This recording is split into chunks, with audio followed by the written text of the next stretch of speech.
আজ ৩ জানুয়ারি শনিবার ২০২৬। শৈত্যপ্রবাহ নিয়ে আবহাওয়া অধিদপ্তর থেকে দেওয়া হলো বিশেষ সতর্কবার্তা। আগামী ৫ই জানুয়ারি সোমবার থেকে ধেয়ে আসতে চলেছে আরও একটি নতুন শৈত্যপ্রবাহ। তাপমাত্রা নেমে যেতে পারে ৬ থেকে ৭ ডিগ্রি সেলসিয়াসের নিচে। আজ রাতের মধ্যেই ঢাকা, রাজশাহী, রংপুর এবং খুলনা বিভাগের কোথাও কোথাও সর্বনিম্ন তাপমাত্রা নেমে যেতে পারে ৭ ডিগ্রি সেলসিয়াসের কাছাকাছি। জানিয়ে দেব কেমন থাকার সম্ভাবনা রয়েছে আগামী ২৪ থেকে ৪৮ ঘণ্টায় দেশের ৮ বিভাগের ৬৪ জেলার আবহাওয়া পরিস্থিতি। তাই ভিডিওটিতে লাইক দিয়ে চ্যানেলটি সাবস্ক্রাইব করে রাখুন।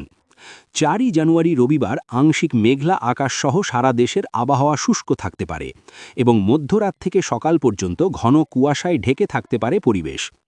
কুয়াশা বেল্টের প্রভাবে কয়েক জেলায় দুপুর পর্যন্ত রোদের দেখা মেলার সম্ভাবনা কম।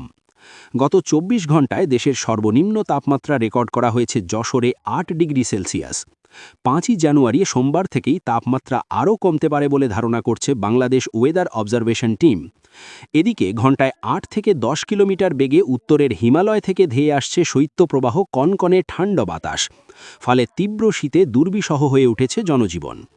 গত ২৪ ঘণ্টায় দেশের সর্বনিম্ন তাপমাত্রা রেকর্ড করা হয়েছে যশোর ৮ ডিগ্রি সেলসিয়াস, চুয়াডাঙ্গার ৯ ডিগ্রি সেলসিয়াস, কুষ্টিয়ার ৯.৫ ডিগ্রি সেলসিয়াস, পঞ্চগড় তেঁতুলিয়ার ৯.৬ ডিগ্রি সেলসিয়াস, রাজশাহী ৮.২ ডিগ্রি সেলসিয়াস, পাবনা ৮.৮ ডিগ্রি সেলসিয়াস, গোপালগঞ্জ ৯.৪ ডিগ্রি সেলসিয়াস, সিলেট ১০.২ ডিগ্রি সেলসিয়াস, পটুয়াখালী ১০.১ ডিগ্রি সেলসিয়াস, সৈয়দপুর ১০.৫ ডিগ্রি সেলসিয়াস, কুড়িগ্রাম ১০.৭ ডিগ্রি সেলসিয়াস, দিনাজপুর ১০.৫ ডিগ্রি সেলসিয়াস, মাদারীপুর ১০.৫ ডিগ্রি সেলসিয়াস। এছাড়াও গত ২৪ ঘণ্টায় ঢাকা, রাজশাহী, খুলনা, বরিশাল, সিলেট, চট্টগ্রাম, ময়মনসিংহ ও রংপুর বিভাগে বিভিন্ন অঞ্চলে তাপমাত্রা ছিল ১১ থেকে ১২ ডিগ্রি সেলসিয়াসের নিচে। হাড় কাঁপানো শীতে খুবই কষ্টের জীবনযাপন করছে রাস্তায় থাকা মানুষ এবং পশুপ্রাণী। তাদের প্রতি খেয়াল রাখার পরামর্শ প্রাণীপ্রেমীদের। এদিকে দক্ষিণ বঙ্গোপসাগরে তৈরি হওয়া লঘুচাপটি শক্তি বৃদ্ধি করে নিম্নচাপে পরিণত হয়েছে। ভারতের তামিলনাড়ু এবং শ্রীলঙ্কার উপকূল জুড়ে ঝড়ো বাতাসের সাথে বৃষ্টিপাতের সম্ভাবনা তৈরি হয়েছে। এছাড়াও নদী অববাহিকায় তীব্র ঘন কুয়াশা এবং শৈত্যপ্রবাহ আরও তীব্র আকার ধারণ করতে পারে।